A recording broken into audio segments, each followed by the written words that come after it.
성도는 하나님을 아버지라고 고백을 하죠. 예수 그리스도께서 하나님을 향하여 아버지라고 고백한 것과 같이 우리도 예수 그리스도의 은혜로 구원받은 성도는 하나님의 자녀, 양자가 됨으로써 세상을 창조하신 창조주 하나님, 여호와 하나님을 향하여 아버지라고 고백합니다. 그러나 성경에는요, 하나님을 향한 다양한 표현들이 있습니다. 보호하시는 모습들을 보면서 하나님을 반석, 산성, 피난처, 방패라고 고백을 하죠. 여호와는 나의 반석이시니 여호와는 나의 산성이십니다. 피난처가 되시고 방패이십니다라고 고백합니다. 돌보시는 이미지를 통해서는요, 목자가 되십니다. 인도자. 그는 나의 도움이 되십니다. 지키시는 이시요 돌보시는 이십니다라고 고백을 합니다.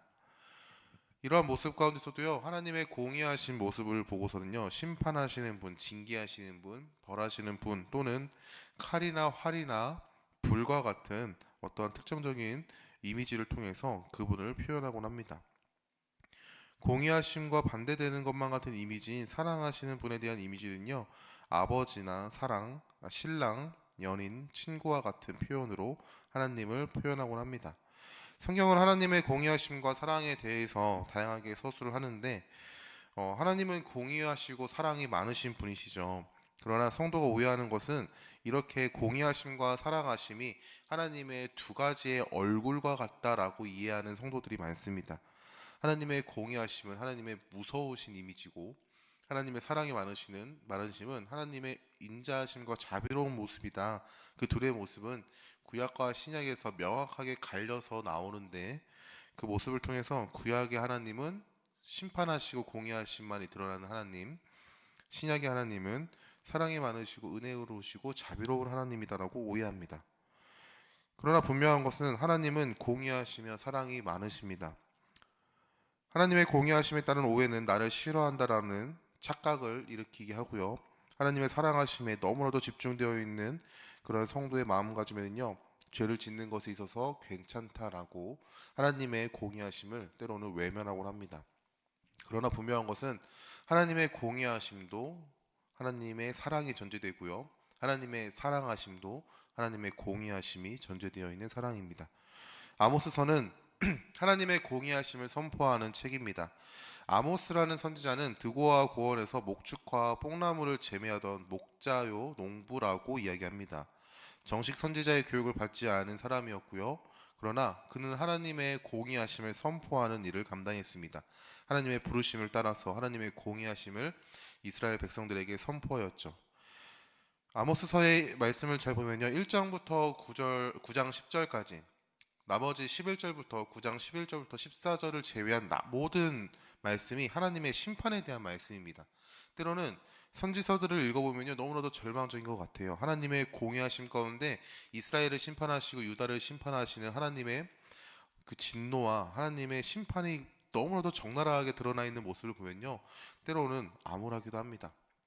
그러나 분명한 것은 그 심판 가운데 하나님께서는 꼭 돌이키시기 위한 하나님의 회복이 전제되었다는 사실을 우리가 잊으면 안 됩니다. 하나님의 공의하심은요, 죄를 향한 하나님의 심판입니다. 사랑하는 백성, 자녀를 향한 회개의 선포이기도 하죠. 마치 부모와 같이 자녀가 돌아오기를 바라는 마음에서 하나님의 공의하심을 하나님께서는 그들의 백성, 그들의 자녀들에게 드러내시곤 합니다. 심판과 징계와 벌하심의 모습으로 말이죠. 오늘 말씀에는 하나님의 공의하심에 대해서 굉장히 적나라하게 드러내고 있습니다. 4절 말씀에 유다의 서너 가지 죄로 말미암아 내가 그벌을 돌이키지 않겠다라고 얘기합니다. 율법을 멸시하였고 율례를 어겼고 조상들이 따라갔던 거짓된 것에 미혹됨을 보시면서 하나님께서는요, 유다라는 자기의 백성들을 향한 하나님의 심판을 돌이키지 않겠다라고 얘기합니다. 유다에 불을 보내어 예루살렘의 궁궐들을 사르겠다라고 말씀하시는 것이죠. 6절에는 은을 받고 의인을 팔았고 신한켤레를 받고 가난한 자를 팔았습니다라고 그들의 악행을 드러냅니다. 7절에는 힘없는 자의 머리를 티끌먼지 속에 발로 밟았다라고 얘기하며 연약한 자의 길을 굽게 하였고, 그리고 아버지와 아들이 한 젊은 여인에게 다녀갔다라고 얘기합니다. 하나님의 거룩한 이름을 더럽힌 행위였죠.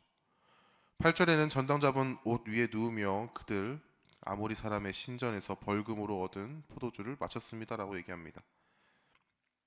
하나님의 공의하심은요, 우리가 죄를 향하여 나아가는 그 발걸음 가운데 돌이키게 하시기 위한 하나님의 선포라는 사실을 우리는 기억해야 합니다.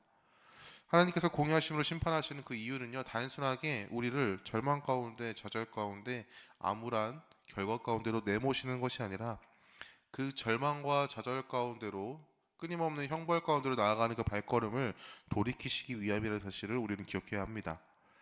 앞서 말했듯이 하나님께서 심판을 행하신 이유, 오늘의 말씀에 심판을 행하신 이유는요, 선악 가지 죄 때문이다라고 얘기하시죠.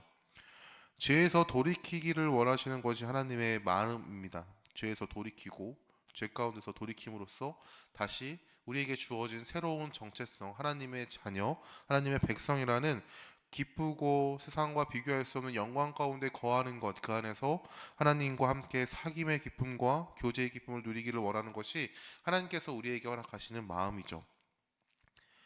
아모리 사람을요, 하나님께서 심판하셨습니다. 그 이유는요, 그 약속의 땅에 있는 약속의 땅을, 아브라함에게서부터 약속하신 약속의 땅을 그 이스라엘에게 주시기 위함이었어요. 하나님은 이스라엘에게 사랑을 보이셨습니다. 가나안 땅에 거주했던 아모리 족속을 몰아내셨고요. 그리고 그 아모리 족속이 너무나도 강한 존재라는 사실을 분명하게 서술합니다.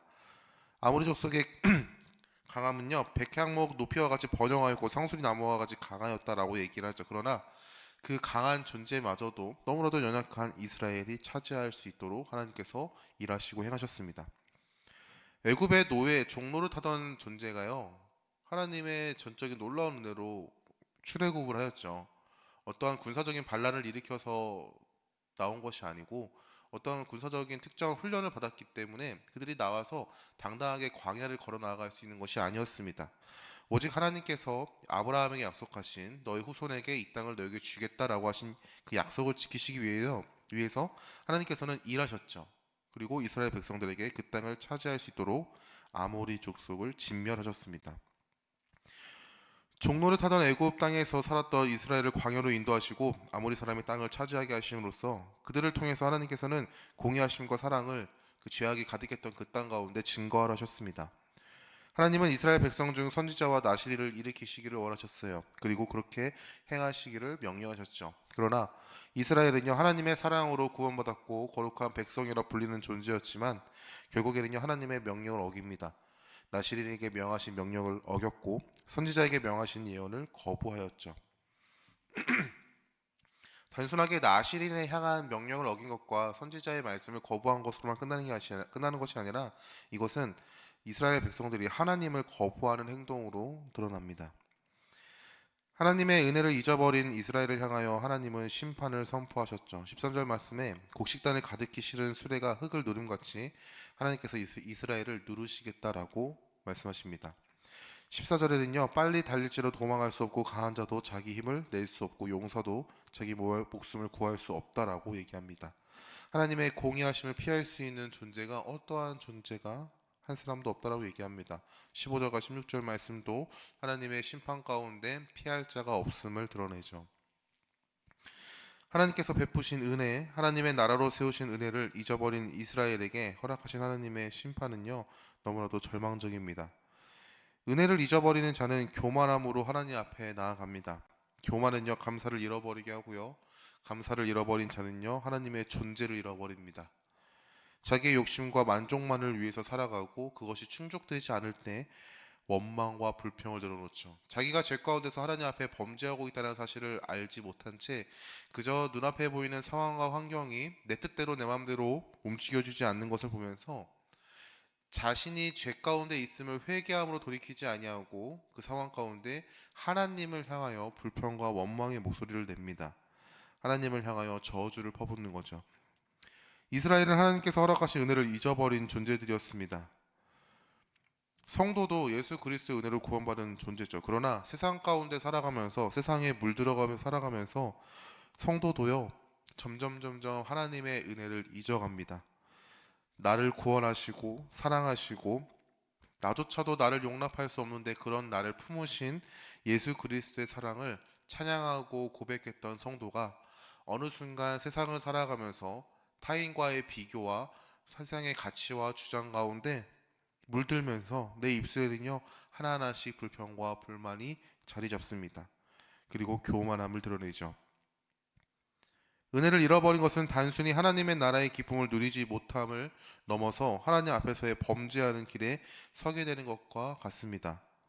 그 길은 나를 밀어내지 않고요, 오히려 끌어당겨요. 그 길 가운데 섰을 때 그 길은요, 내가 오지 말아야 한다는 사실을요 새까맣게 잊게 하고요, 그 길이 더 좋아 보이는 길로 착각하게 만듭니다. 그러나 그 길을 걸어갈 때 우리의 입술에는요 원망과 불평이 늘어나게 되는 겁니다. 하나님께서는 이 길에 들어선 자기 백성 자녀들을 향하여 돌아올 것을 선포하십니다. 말씀을 통해서, 기도할 때 허락하시는 음성을 통해서 그렇게 선포하시죠. 그러나 하나님의 선포를 무시할 때, 하나님의 음성 깨달게 하시는 것을 무시할 때 하나님께서는요 더욱 강한 방법으로 그 백성을, 그 자녀를 돌아오게 하십니다. 하나님의 벌하심과 징계와 심판으로 말이죠. 하나님의 백성 자녀를 향한 하나님의 심판은 마지막에서 선택하시는 하나님의 방법입니다. 자녀의 잘못됨을 보고 부모로서 훈계와 징계를 하는 것처럼 하나님께서는요 그의 백성을 바로잡고자 하기 위한 하나님의 마지막 선택이신 것이죠.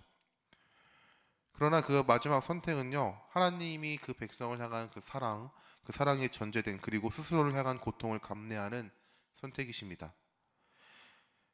죄인은 영원한 하나님의 형벌 가운데 놓여야만 하고 영원한 심판 가운데 놓였어야만 하는 존재입니다.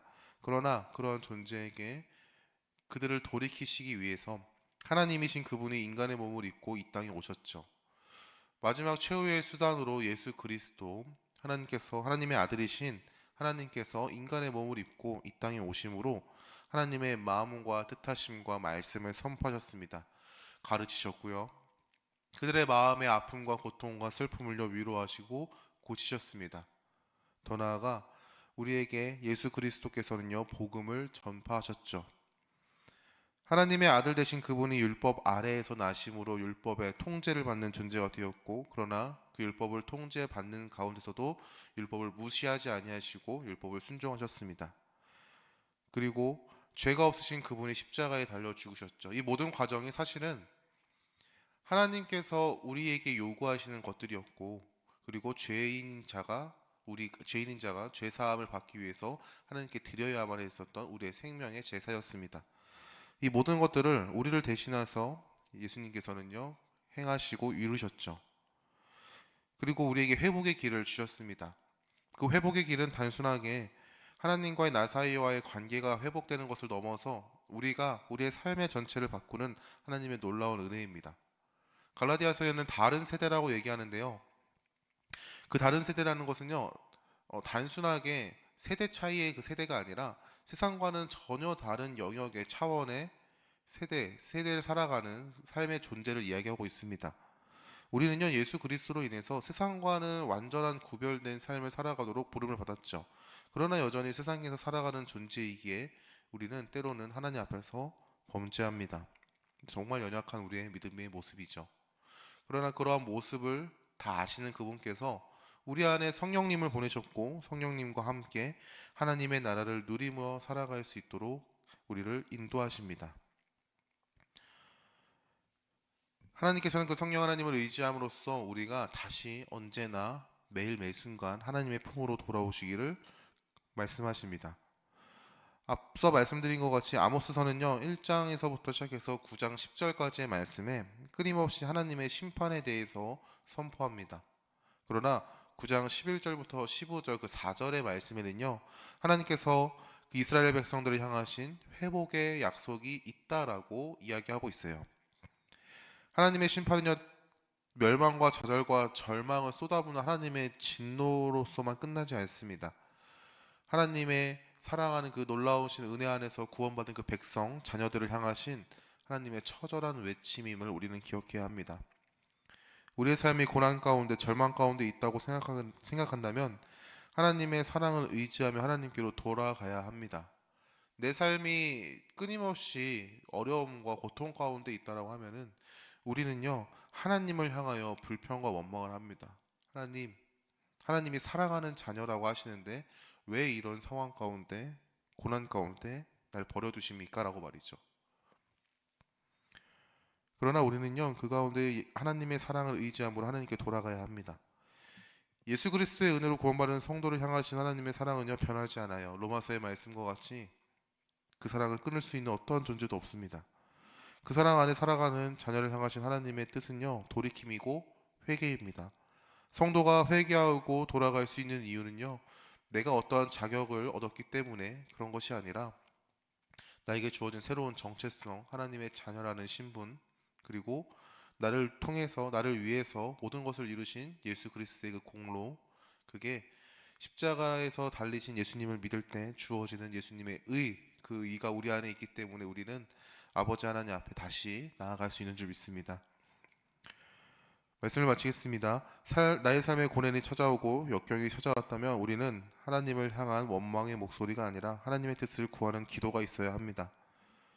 때로는 그 기도의 시작이 하나님 앞에서의 투정을 부리는 것이 될 수 있습니다. 하지만 하나님께서는요, 그 기도를 하나님의 뜻을 묻고 하나님의 뜻에 나아갈 수 있는 힘을 구하는 기도로 바꾸실 것입니다. 예수님은 십자가를 지시기 전날 겟세마네 동산에서 자신의 괴로움을 아버지 하나님께 고백하였습니다. 그러나 그 고백은 하나님의 뜻을 묻고 순종하는 힘을 구하는 기도로 바뀌게 되었죠. 예수님의 영이신 성령님께서 우리 안에서 시작은 고난에 대한 괴로움을 토로하는 고백으로 시작하시겠지만 끝은 하나님의 뜻을 묻고 뜻에 순종함으로 나아가는 힘을 구하는 기도로 바꾸실 것입니다. 은혜를 잊어버린 우리를 향하신 하나님의 선하심 사랑이 전제된 하나님의 공의하심을 바라보며 예수 그리스도를 의지함으로 나아가는 한 주가 되기를 간절히 소망합니다. 그리고 우리 안에 은혜를 잊어버리게 하는 망각과 죄악과 상황과 환경을 바라보는 연약함이 사라지고 모든 예수 그리스도를 바라보며 은혜 안에 살아가는 믿음을 허락해달라고 간구하는 한 주가 될 수 있길 소망합니다. 그 간절한 입술 가운데 하나님께서 한없는 은혜를 부어주실 줄 믿습니다. 은혜 안에 자유한 자, 기뻐한 자, 그리고 은혜를 힘입어 아버지 앞에 나아가는 자가 될 수 있기를, 그러한 더시티 사랑의 교회 성도님들 될 수 있기를 예수님의 이름으로 축원합니다.